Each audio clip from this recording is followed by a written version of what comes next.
হোটেলে আসার পরে আমরা মোটামুটি 1-1.5 ঘন্টার একটা ব্রেক নিয়েছিলাম। এইটুকু সময়ের মধ্যে একটু চা খেলাম, চেঞ্জ করলাম, কিছু ভিডিও করলাম, দিয়ে মোটামুটি একটু ফ্রেশ হয়ে নিয়ে এখন আমরা বেরোচ্ছি আমাদের টোটোতে করে। বাজে 7:45, মানে 8টা বাজতেই যায়। এবার আমরা মুর্শিদাবাদের যত ঐতিহাসিক স্থান রয়েছে, ঘোরার যতগুলো জায়গা রয়েছে, সব কটা স্পট দেখার চেষ্টা করব। দেখি কতগুলো দেখা হয়, কিভাবে হচ্ছে সেগুলো দেখা। তো তোমরাও দেখো আমাদের সাথে পুরো মুর্শিদাবাদটা ঘুরে। আমাদের যেহেতু একদিনের ট্যুর প্ল্যান ছিল, তাই আমরা ঠিক করেছিলাম ভাগীরথীর পূর্ব দিকের যে সমস্ত ঐতিহাসিক স্থানগুলো রয়েছে সেই স্থানগুলো আমরা একদিনে ঘুরে দেখব। তো সেই মতো আমাদের লিস্টে ছিল হাজারদুয়ারি প্যালেস, আজিমুন্নিসা বেগমের সমাধি, মির্জাফর বংশের 1100 কবর, নসিপুর রাজবাড়ি, জগৎ সেটের প্যালেস, মতিঝিল কাঠগোলা বাগান।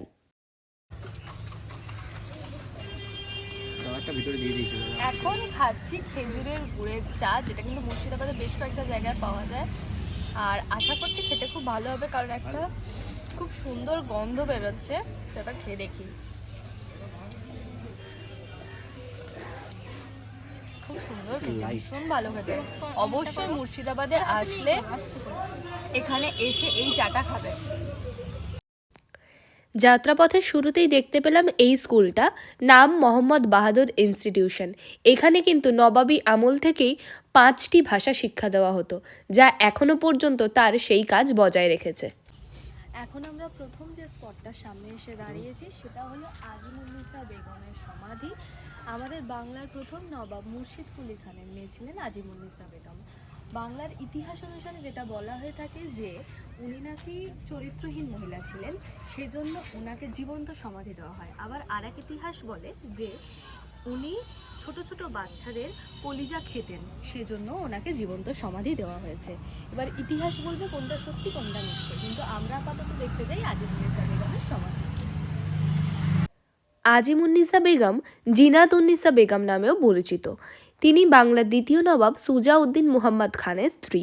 1734 সালে তার দ্বারা এই স্থানে একটি মসজিদ নির্মিত হয়েছিল, যার বেশিরভাগ অংশটাই নদীর দ্বারা ভেসে গেছে।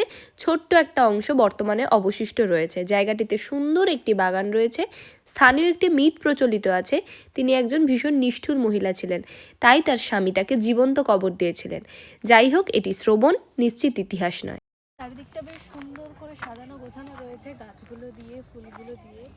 এভাবে যদি ইতিহাসটা প্রত্যেকটা জায়গায় সংরক্ষণ করা হয়, তাহলে আমাদের বাংলার ইতিহাস কিন্তু আরও অনেক দিন আমরা ধরে রাখতে পারবো।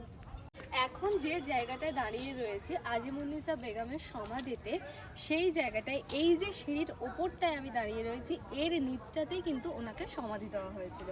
এখন আমরা যাব সেটাই দেখার জন্য। চলুন আপনারা। এইটা প্রবেশ পথ, তো এখান থেকে আমরা ঢুকতে পারি।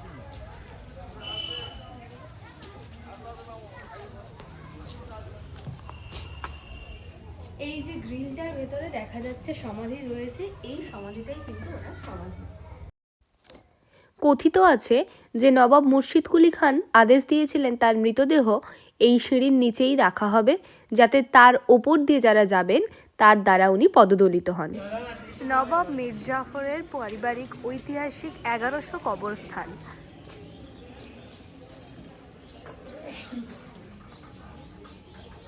এখানে কিন্তু টিকিট কাউন্টার রয়েছে। টিকিট কাউন্টারে পার হেড টিকিট প্রাইস 10 টাকা করে। টিকিট কেটে তারপরে ভেতরে ঢুকতে হবে।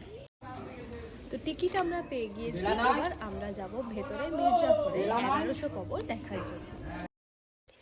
জাফরাগঞ্জ কবরস্থানটি মির্জাফর তার নিজামাত ফোর্ট ক্যাম্পাসের প্রায় অর্ধ মাইল উত্তরে এবং নামক হারাম দেউরির ক্যাম্পাসের অভ্যন্তরে 3.51 একর জায়গার উপরে বেদি প্রাচীরের ঘেরের মধ্যে তৈরি করেছিলেন।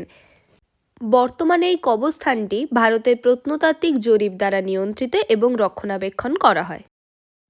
মির্জাফর থেকে শুরু করে নাজাফি রাজবংশের পরবর্তীকালের নবাবদের কবর এখানে রয়েছে। নবাব সিরাজউদ্দৌলাকে এখানে বন্দি করে মারা হয়, যার জন্য গেটটার নাম হচ্ছে নিমক হারাম দেউরি। এই জায়গাটার ঐতিহাসিক নাম হচ্ছে গুলবাগ। বর্তমানে এখন জায়গাটার নাম হচ্ছে জাফরাগঞ্জ। এটাকে এখন জাফরাগঞ্জ দেউরি বলা হয়। আচ্ছা, এর প্রাসাদ এবং মির্জাফরের মৃত্যু হচ্ছে বজ্রাঘাতে। একে কোনো যুদ্ধ মারা হয়নি, মেরেও ফেলা হয়নি, কোনো অস্ত্র দিয়ে মারা হয়নি। বজ্রাঘাতে মৃত্যু হয় এর পরিবারে, এর ছেলের, প্রত্যেকের হচ্ছে বজ্রাঘাতে মৃত্যু। তো এর যে প্রাসাদ, বিশাল বড় একটা প্রাসাদের ভিতরে একটা ইমামবাড়া আছে তার পার্সোনাল, ওনার যেরকম পার্সোনাল মসজিদ, পার্সোনাল সমাধিস্থল, পার্সোনাল ইমামবাড়া, পার্সোনাল প্রাসাদ। তো প্রাসাদের এদের যখন নবাব পিরিয়ড যখন চলে যায়, এদের আর্থিক অবস্থা খুব খারাপ হয়ে যায়, ভেঙে পড়ে। এদের যারা দেখাশোনা করতো পরিমাণে, তাদেরকে যারা দেখভাল করতো, তাদের হাত ধরে এদের যাবতীয় জিনিসপত্র বাইরে মানে রাস্তাঘাটে সব বিক্রি হয়ে যায়। মানে ধরনের কাঠের ফার্নিচার থেকে আরম্ভ করে সব কিছু সব বিক্রি হয়ে গেছে। বিক্রি করতে করতে লাস্ট অফ দি ইট পর্যন্ত বিক্রি হয়ে গেছে, লাস্ট অফ দি গেটটা রয়ে গেছে, যার জন্য এটাকে বলা হয় নিমক হারাম দেউড়ি। এই মির্জাফরের বংশধর এখন হাজারদুয়ারির পিছনে একটা জায়গা রয়েছে, মির্জাফরের জায়গা, সেখানে তারা বসবাস করে। এছাড়া তাদের দিল্লিতেও বসবাস আছে, কলকাতাতেও বসবাস আছে, কিন্তু তাদের পরিচয় গোপন করে রাখে। মানে রাস্তাঘাটে বলে না যে আমরা মির্জাফরের বংশধর। এখন আমরা এসে দাঁড়িয়েছি সেই মিউজিয়ামের সামনে, যেখানে মীর জাফরের ব্যবহৃত বিভিন্ন জিনিসপত্র আজও সংরক্ষণ করা রয়েছে। এখানেও টিকিট কাটতে হয় পার হেড 30 টাকা করে।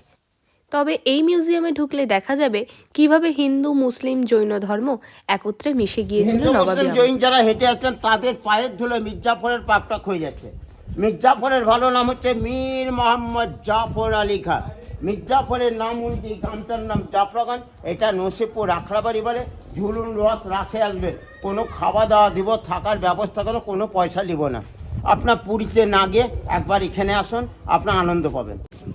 বাংলার তারিখ 1168 বঙ্গাব্দে লক্ষ্মণ দাস মাহান্তকে যখন মির্জাফর জমিদান করেন, লক্ষ্মণ দাস বাবাজি মন্দির তৈরি পর কাশি গেলেন তীর্থ করতে। কাশি থেকে আসার টাইমে কষ্টিপাত শিবলিঙ্গনে পুজো আসছিলেন সাঁপটি তামায়। সবারই কাশীর বিশ্বাস মন্দির এখানে দর্শন হল। পুরী বৃন্দাবন ভিতরে রাখা। এটি ছিল সেই আমলে ব্যবহার করা সোলারের ফ্যান। আর এই যে কাঁচের জানলাটা দেখছেন, এই জানলায় এমন ধরনের কাঁচ লাগানো যার সাহায্যে কিন্তু রুম হিটারের কাজ করত। এবার এদিকে দাদা, তারপর দেখতে পেলাম সোনার চাঁদির জরি দেওয়া চামর। সেই সময়ের কিছু কয়েন সংরক্ষণ করা রয়েছে, তো সেগুলোও দেখলাম। নবাবের বাড়ির অন্দরমহল থেকে উদ্ধার করা এই সমস্ত জিনিসপত্র, যেগুলো রান্নাবান্নার কাজে ব্যবহার করা হতো, বড় বড় সব হাঁড়ি, কড়াই, সেগুলো কিছু দেখতে পেলাম। পাথর দিয়ে তৈরি বিশাল বিশাল থালা, যেগুলোতে নবাবরা খেতেন, সেই সমস্ত থালাগুলো দেখলাম। তারপর দেখতে এলাম এই রূপোর রথটা, যেটা কিন্তু একই সাথে হিন্দু, জৈন এবং মুসলিম ধর্মকে বহন করে চলেছে। এই যে রথটার উপর দিকটা কিন্তু মসজিদের স্ট্রাকচারে, তারপরে রয়েছে শ্রী চৈতন্যদেবের দুটো মূর্তি দুই দিকে, এটা কিন্তু হিন্দু ধর্ম, আর নিচে রয়েছে হাতির মূর্তি, যেটা কিন্তু জৈন ধর্মকে বহন করছে। নবাবী আমলে ইংরেজদের ব্যবহার করা গাড়ি একটা ওখানে সংরক্ষিত রয়েছে, সেটা আমরা সচক্ষে দর্শন করলাম। এই যে গাড়িটা আপনারা দেখছেন, এই গাড়িটাই সেই গাড়ি। মিউজিয়াম ঘুরে আমরা যে জায়গাটায় গেলাম সেটা হলো কাঠগোলার বাগানে। অসাধারণ সুন্দর এই বাগানে আগে চারিদিক ঘিরে ছিল প্রচুর গোলাপ গাছ বিভিন্ন রকমের। এখন সেই জায়গাটায় প্রচুর আম গাছ লাগানো হয়েছে। এটা কিন্তু কোনো সম্রাট বা কোনো নবাবের কোনো বানানো স্থান নয়, এটা কিন্তু সেই সময়ের একজন ব্যবসায়ীর বানানো। এখানে যাওয়ার জন্য পার হেড 30 টাকা করে টিকিট কাটতে হয়, আর একজন গাইড নিলে তার জন্য 100 টাকা। ঘোড়ার পিঠে আমবাগানে আপনারা ছিঁড়ে গেলেন, কেউ ভালো করে লক্ষ্য করলেন না। প্রথমেই টাঙ্গা থেকে নেমে একটা হলুদ গেট দিয়ে বাগান বাড়ির ভেতরে প্রবেশ করেছেন। ওই গেটটির দিকে প্রবেশ করে যাওয়ার পর হয়তো ব্যাক করে চেয়ে দেখেননি, আজকের ডেটে কোনো মুর্শিদাবাদের প্রাইভেট বা গভর্নমেন্ট প্রপার্টিতে ওরকম বড় রকম সুন্দর গেট দেখতে পাবেন না। গেটটিকে নহবতখানার গেট বলা হয়। 200 বছর আগে কোনো নবাব রাজা বাদশা ঢুকলে সানাই বাজিয়ে সম্মান জানানো হতো। মাঝের রাস্তাটা বছর 40 আগে করা রাস্তা। অরিজিনাল রাস্তাটা গোল করে গেটের ডান হাত দিয়ে আসছে, গেটের বাম হাত দিয়ে আসছে, মিডিলটা পুরো একটা কলসি। তো এই কলসি বা ভ্যাসেল শেপের মধ্যে 200 বছর আগে ভ্যারাইটি স্ট্যাচু এবং বিভিন্ন ধরনের গোলাপে পরিপূর্ণ ছিল। তার মধ্যে 4টে স্ট্যাচু ঘোড়ার পিঠে আপনারা অবশিষ্ট দেখতে পাচ্ছেন, এবং গোলাপের স্থলে আম গাছ দেখতে পাচ্ছেন। এই 4টে স্ট্যাচু হলো 4 ভাইয়ের, যারা বাগান বাড়িটা তৈরি করেছিল। গেটে ঢুকেই রাইট সাইডে যাকে ঘোড়ায় চড়ে আমরা দেখলাম, he was the real founder of this garden, Rai Lakshmipad Singh Dugar Bahadur. ওনার লেফট হ্যান্ডে মেজো ভাই মহিপদ সিং দুগার, ইনি সেজো ভাই ছত্রপদ সিং দুগার, ইনি সব ছোট ভাই জগৎপদ সিং দুগার। জাতিতে জৈন, রাজস্থানের জয়পুর থেকে মুর্শিদাবাদ এসেছিলেন 1870-তে বিজনেস পারপাসে। তখন মুর্শিদাবাদ তথা বাংলার নবাব ছিল Hasan Ali Mirza. But that time India was totally undertaken by the British. Actual real administrator ছিল ব্রিটিশ। তাদের কাছ থেকে 260 বিঘা ল্যান্ড কিনে নিয়ে কাঠের বিজনেস এবং গোলাপ ফুলের চাষ করে দুটোর কম্বিনেশন ঘটিয়ে জায়গাটির নাম দেওয়া হয়েছিল কাঠ গোলাপ ফুলের বাগান বাড়ি। শর্টে নামটা আজকে হয়ে গেছে কাঠগোলার বাগান বাড়ি। তো এটা এখনও প্রাইভেট প্রপার্টি। এই প্রাইভেট প্রপার্টির যিনি অনার আছেন সঞ্জয় সিং দুগার, ভবানীপুরের এলগিন রোডে থাকে। এই যে জায়গাটা দেখতে পাচ্ছেন প্রচুর ভিড় জমিয়ে লোকজন রয়েছে, এই জায়গাটার কিন্তু একটা বিশেষ ইতিহাস রয়েছে। সেই ইতিহাসই আমরা এবার শুনবো আমাদের গাইডের মুখ থেকে। যদি রাজস্থান, উত্তরপ্রদেশ, গুজরাট 3টে স্টেটে কোনোদিন গিয়ে থাকেন বা ভবিষ্যতে যান, তাহলে এরকম স্টেপ ওয়েল, বাউলি অথবা বাউরি প্রচুর পরিমাণ দেখতে পাবেন। It's a ladies bathing place. সামনে একটা ট্যাব আছে, পেছনে একটা ওয়েল আছে, ওয়েলের সাথে ট্যাবের কানেক্ট করা আছে। একটা লেডিস নিচে নেমে গিয়ে তার বডিটা অ্যালাইত করে 200 বছর আগে স্নান করতো। আজকের মতো জেনারেল পার্সন অ্যালাউ ছিল না, বিষয়টা কেউ দেখতে পেত না। জলটা যেরকমভাবে বাড়তে থাকবে স্টেপটা সেরকমভাবে ডিভাইডেড করা আছে বলে এটাকে ইংলিশে স্টেপ ওয়েল বলা। ভট্টা 200 বছর আগে চিড়িয়াখানা। এই প্যাসেজ দেখে বুঝতে পারছি বাঘসিংহ, হাতিগন্ডার নয়, বিভিন্ন ছোটোখাটো পশু পাখি থাকতো। আজকের ডেটে এই চিড়িয়াখানাকে রিপেয়ার করে বিদেশ থেকে কিছু কালারিং মাছ, কিছু কালারিং পাখি, 2-4টে ছোটোখাটো খরগোশ টাইপের পশু এনে পুনরায় চিড়িয়াখানার রূপ দেওয়ার চেষ্টা করেছেন সঞ্জয় সিং দুগার, যিনি মালিক হিসাবে আছেন। পাখি এবং মাছ দুটোই আমার খুব প্রিয় হওয়ার সুবাদে আমরা কিন্তু এই চিড়িয়াখানাটা খুব সুন্দর করে এক্সপ্লোর করেছিলাম। বিভিন্ন রকমের পাখি, তাদের বিভিন্ন রকমের অ্যাক্টিভিটি দেখে কিন্তু বেশ মজা লেগেছিল।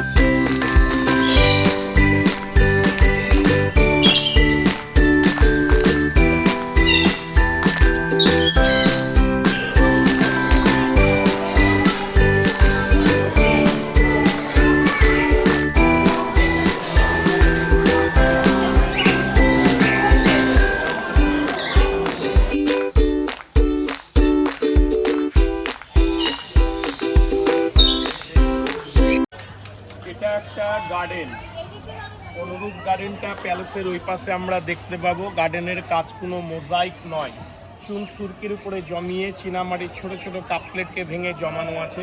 প্রত্যেকটি টবে ভ্যারাইটিস গোলাপ ফুলের চাষ হতো।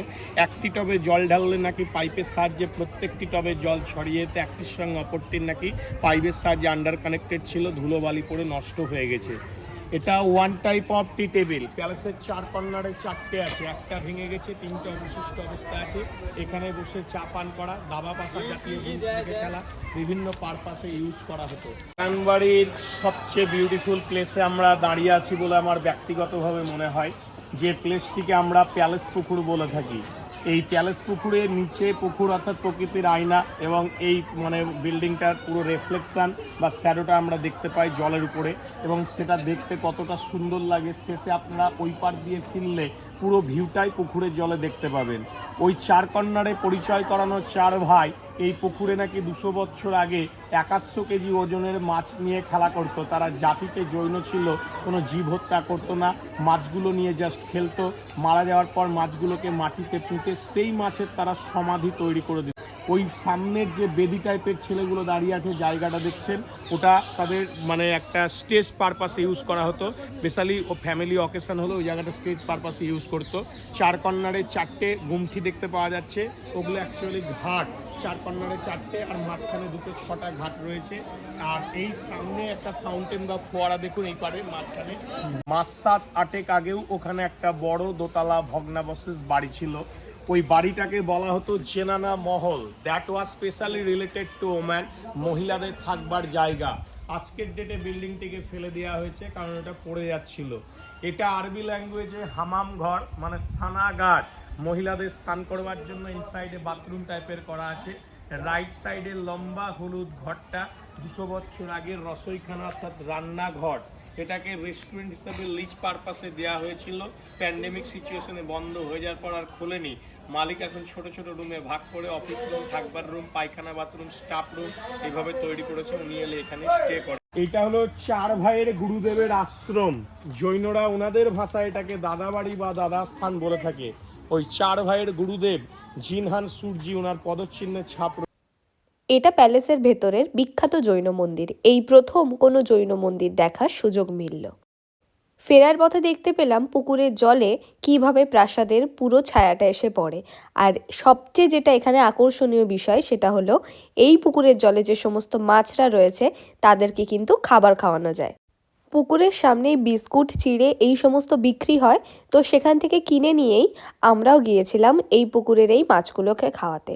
বলে যে এই মাছগুলোকে খাওয়ালে নাকি জীবনের যত কিছু পাপ রয়েছে সব কিছু থেকে মুক্তি পাওয়া যায়। তাই আমরাও সেই পাপ মুক্তির জন্য এই মাছগুলোকে খাওয়াতে গিয়েছিলাম। আর কি সুন্দর লাগছে দেখো, সব কটা মাছ একসাথে কি সুন্দর খেলা করছে।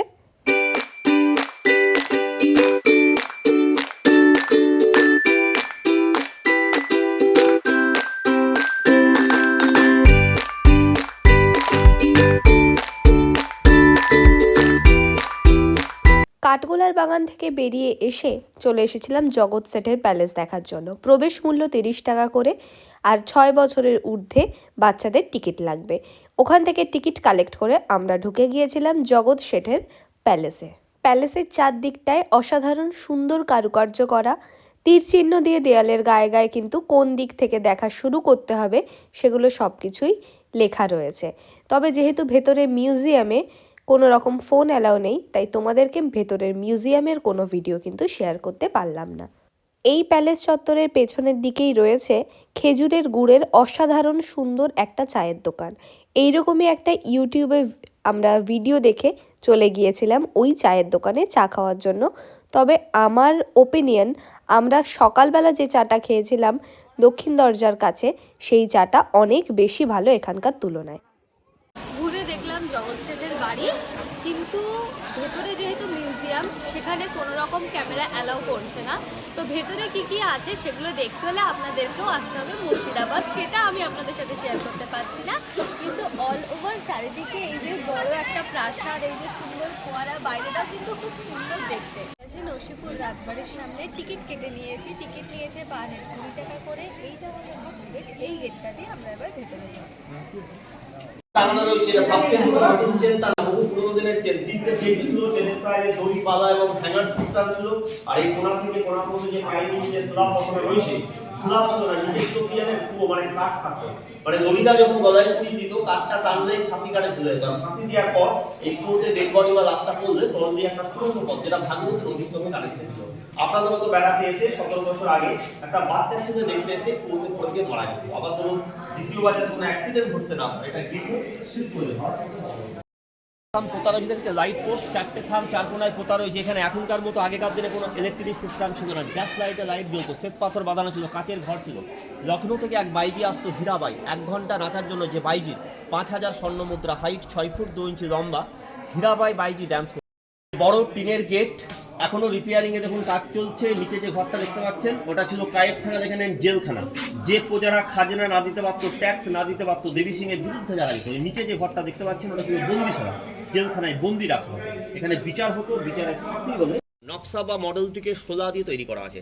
250 গ্রাম শোলা, 250 গ্রাম কাগজ, মোট 500 গ্রাম জিনিস দিয়ে এখানকার একজন শিল্পী যজ্ঞেশ্বর মালাকার এই নকশা বা মডেলটিকে তৈরি করে। এটা প্যারিসে আন্তর্জাতিক শিল্পকলাতে দিল্লি এক্সিবিশনে ফার্স্ট প্রাইজ পেয়েছিল। নিচে একটা কাঁচের জার দেখেছেন, 70 ধরার টেস্টিং জার বলা হয়। নবাব রাজারা যখন মদপান করতেন ওই জারের মধ্যে 1 ফোঁটা ফেলে খেতেন। বিষ দিয়ে মারার চেষ্টা করলে ওই জারে ধরা পড়তো, কালার চেঞ্জ হতো। হাজারদুয়ারিতে এখনো দেখবেন টেস্টিং প্লেট, যেটা নবাবদের খাবারে কোনো পয়জন থাকলে প্লেটটা ফেটে যাবে। এখানে টেস্টিং জার রয়েছে দেখুন।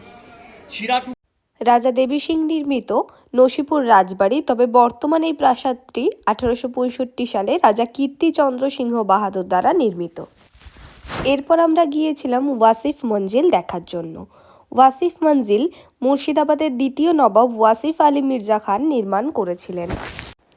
ওয়াসিফ মঞ্জিলের নির্মাণ এমন নকশায় করা যে এটি দেখতে কিছুটা দুর্গের মতো, কোনায় কোনায় রাখা ছোট ছোট টাওয়ার। দীর্ঘ 16 বছর বন্ধ থাকার পর 2023 সালে এটাকে জাদুঘরে রূপান্তরিত করা হয়েছে। প্রাসাদটাতে একটা অর্ধবৃত্তাকার পেডিমেন্ট রয়েছে। ওয়াসিফ মঞ্জিল থেকে ফেরার পথে দেখতে পেলাম এই ঘণ্টাঘর, আর এইখান থেকে ডান দিকে যে বাড়িটা দেখতে পাচ্ছেন আর এই যে ওপরে ওনাকে দেখতে পাচ্ছেন, উনি হলেন এখন বর্তমানে ছোটে নবাব। ওনাকে দেখা সৌভাগ্য আমাদের হয়েছিল। দুপুরের লাঞ্চের জন্য হাজারদুয়ারি চত্বরেই একটা হোটেলে চলে গিয়েছিলাম। আমি নিয়েছিলাম ভেজ থালি। ভেজ থালিতে ছিল ডাল, ফুলকপি আলু দিয়ে একটা তরকারি আর একটা সবজির তরকারি। তার সাথে নিয়েছিলাম পদ্মার ইলিশ, আর ইলিশটা ভীষণই ফ্রেশ আর ভীষণ বড় সাইজ ছিল। খেতে জাস্ট অসাধারণ ছিল। দুপুরে একটা দারুণ লাঞ্চ কমপ্লিট করেছিলাম এই হোটেল থেকে। দুপুরে খাওয়া দাওয়া কমপ্লিট করার পর প্রথম গিয়েছিলাম হাজারদুয়ারি দর্শনের জন্য। হাজারদুয়ারির সাথে রয়েছে একটা বিশাল আকারের ইমামবাড়া আর হাজারদুয়ারি প্যালেস। তবে হাজারদুয়ারি প্যালেসের ভেতরেও কিন্তু ফোন অ্যালাউ নেই, সেজন্য ওখানকার ভেতরে মিউজিয়ামে কি রয়েছে সেগুলো তোমাদের সাথে শেয়ার করতে পারলাম। এখন যে জায়গাটা এসেছি এটা হলো কাটরা মসজিদ। নবাব মুর্শিদ কুলি খান ঢাকা থেকে 1717 খ্রিস্টাব্দে রাজধানী স্থানান্তরিত করেন মকসুদাবাদে। তারপর তার নামানুসারে এই জায়গার নাম হয় মুর্শিদাবাদ এবং মুর্শিদাবাদে 1723 থেকে 1724 সালের মধ্যে নির্মিত হয় এই কাটরা মসজিদ। এটির সবচেয়ে লক্ষণীয় যে বিষয় তা হলো দুই কোণার উঁচু দুটি টাওয়ার, যেগুলিতে বন্দুক স্থাপনের জন্য ছিদ্র করা রয়েছে। সন্ধে হচ্ছে আস্তে আস্তে। আমাদের ট্যুরে যা কিছু আমাদের দেখার মোটামুটি প্রায় কমপ্লিট হয়ে এসেছে, 2-3টে স্পট বাকি। একেবারে শেষের দিকে এসে আমরা পৌঁছে গেছি এখন নবাব মুর্শিদ কুলি খানের যে সমাধি সেটার দিকে। তো এখান থেকে হেঁটে আমরা ভেতরে যাব, তারপর আমরাও যা কিছু দেখতে পাচ্ছি সেগুলো আপনাদের সাথে শেয়ার করবো। এখানে কোনো টিকিট নেই, প্রবেশ কিন্তু বিনামূল্যে। মসজিদের নিকটে একটা বাজার ছিল এবং কাটরা মানে হচ্ছে বাজার, তাই সম্পূর্ণ অর্থ করলে দাঁড়ায় কাটরা মসজিদ বা বাজার মসজিদ, বাজারে অবস্থিত যে মসজিদ। বৃদ্ধাবস্থায় মুর্শিদ কুলি খান তার সমাধি একটি মসজিদের পাশে হোক এই ইচ্ছে প্রকাশ করেন। তিনি মসজিদটি নির্মাণের ভার তার বিশ্বস্ত লোক মুরাদ ফরাজ খানের ওপর ন্যস্ত করেন, যিনি ছিলেন একজন কারিগর। আমরা দেখতে গিয়েছিলাম জাহানকোষা কামান, তবে ততক্ষণে অনেকটা সন্ধে হওয়ার জন্য গেট কিন্তু বন্ধ হয়ে গিয়েছিল, বাইরে থেকেই দেখতে হয়েছিল। এই কামানটি অষ্টধাতু নির্মিত, রূপা, সোনা, সীসা, তামা, দস্তা, টিন, লোহা এবং পারদ দিয়ে তৈরি। একবার ফায়ার করতে 17 কেজি গান পাউডার দরকার ছিল। আর এই কামানটার ওজন কিন্তু 7 টনেরও বেশি। দৈর্ঘ্যে 17 ফুট 6 ইঞ্চি এবং প্রস্থে 3 ফুট। এই কামান দেখার পর ইচ্ছে হলো যে মুর্শিদাবাদ থেকে একটা ছোট্ট কামান কিনে নিয়ে আসতে হবে বাড়িতে, যাতে মুর্শিদাবাদের ইতিহাস আমার বাড়িতেই এক কোণে ছোট্ট করে সঞ্চিত থাকে। তাই একটা ছোট্ট কামান নিয়ে নিয়েছিলাম। দাম নিয়েছিল 250 টাকা। আজকের দর্শনীয় স্থানের মধ্যে একমাত্র বাদ থাকলো মতিঝিল। মতিঝিলের পাশে এসে প্রথমেই নিয়ে নিয়েছিলাম 4 জনের জন্য 4 কাপ চা। সুন্দর করে 4 কাপ গরম গরম চা খেয়ে নিয়ে আস্তে আস্তে মতিঝিলের ভেতরে ঢুকেছিলাম। মতিঝিল খোলা থাকে প্রায় 8টা পর্যন্ত, তাই ওটা নিয়ে কোনো টেনশন ছিল না, সন্ধে হলেও কোনো অসুবিধা নেই। মতিঝিলের গেটটা অসাধারণ সুন্দর করে লাইট দিয়ে সাজানো এবং ভেতরে রয়েছে প্রচুর ফুলের গাছ। দিনের বেলা আসলে অবশ্য এই ফুল গাছগুলো দেখতে আরও বেশি সুন্দর লাগতো। সুকাকু মহলের পুকুর হিসেবে খ্যাত হলেও পরে এই ঝিলের পুকুরটি মতিঝিল নামে পরিচিত হয়ে ওঠে। এই নামানুসারেই এলাকাটির নাম হয় মতিঝিল। পরবর্তীতে এই এলাকা ঢাকার নবাব পরিবারের সম্পত্তিতে পরিণত হয়। সন্ধেবেলা 6টা থেকে 7টা এরকম সুন্দর লাইটিং হয় এখানে। এটা দেখতে কিন্তু বেশ ভালো লেগেছে। ভালো লাগে আমার দেখতে। প্রচণ্ড ঠান্ডার মধ্যে এরকম পুরো জুবুথুবু হয়ে সকালবেলা যে জায়গায় নাচের ভিডিও করছিলাম সেই জায়গাটায় আমরা বসে খাওয়া দাওয়া করছি। রাত্রিবেলা অর্ডার করেছিলাম ওদের দুজনের 2টো মাটন বিরিয়ানি আর আমাদের দুজনের 2টো চিকেন বিরিয়ানি। বিরিয়ানিটা জাস্ট অসাধারণ, আর মাংসগুলো বেশ বড় বড় আর এক একটা কৌটোতে কোয়ান্টিটি অনেক রিভিউ দেখে তারপর মুর্শিদাবাদ এসে হাজারদুয়ারি রেস্টুরেন্ট থেকে মুর্শিদাবাদ স্পেশাল বিরিয়ানি অর্ডার করেছিলাম আর খেয়ে মনটা এত ভালো লাগলো, একদম 10-এর 10। পরের দিন সকালবেলা উঠে প্রথমেই চলে এসেছিলাম আমাদের হোটেলের এই সুন্দর বাগানটাতে। এখানে বসে কিছুক্ষণ সময় কাটানোর পরে রেডি হয়ে নিয়েছিলাম, কারণ আজকের সকালের 10টা 5-এর লালগোলা প্যাসেঞ্জারে আমরা আবার রিটার্ন করব মুর্শিদাবাদ টু শিয়ালদা। তো তোমরা জানিও ব্লগটা কেমন লাগলো। আমরা তো খুব সুন্দরভাবেই একদিনে মুর্শিদাবাদ ট্যুর খুব ভালোভাবে কমপ্লিট করলাম। তোমাদের যদি এই ট্যুর সংক্রান্ত কোনো কোয়েশ্চেন থাকে অবশ্যই কমেন্ট সেকশনে জানিও, আমি উত্তর দেওয়ার চেষ্টা করব। আশা করি আমার ভিডিও তোমাদেরকে মুর্শিদাবাদ এসে ঘোরার ক্ষেত্রে কিছুটা হলেও হেল্প করবে। ভালো লাগলে অবশ্যই ভিডিওটা লাইক করো, কমেন্ট করো এবং শেয়ার করো। চ্যানেলটাকে সাবস্ক্রাইব করে আমার পাশে থেকো। দেখা হবে পরের কোনো একটা ব্লগে। Thank you. সবাই ভালো থেকো, সুস্থ থেকো, সবাইকে ভালো রেখো।